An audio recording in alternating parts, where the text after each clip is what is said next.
Hello everyone, দেখো গাছে আমগুলো না সব ঝড় হচ্ছে আর পড়ে যাচ্ছে, জানো তো। ঝড় হচ্ছে আর আমগুলো সব পড়ে যাচ্ছে। কত সুন্দর আম হয়েছে না আমার গাছে, পুরো ওপরের ওদিকেও দেখো পুরো ভর্তি। চলো আজকে দুপুরে কি রান্না করেছি তোমাদের সঙ্গে শেয়ার করি। দেখো জবা ফুল গাছটারও কি অবস্থা হয়েছে, দেখো এতটা ঝড় হয়েছে ডাল ভেঙে এদিকে চলে গেছে।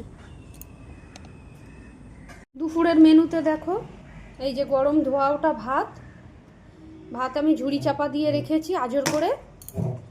আর এখানে করেছি বরবটি আলু পেঁয়াজ লঙ্কা দিয়ে ভাজা করেছি বরবটি আলুটা। আর এখানে ডিমের ঝোল করেছি আলু দিয়ে। বন্ধুরা আজকে দুপুরের এই মেনু, কারণ বাড়তি কাজ করতে গিয়ে না আমার অনেক সময় লেগে যায়, ওই জন্য না তখন আর রান্নার দিকে মন থাকে না, ভালো লাগে না। আজকে এই রান্না করেছি। চলো তাহলে দুপুরের লাঞ্চটা সেরে ফেলি। টাটা।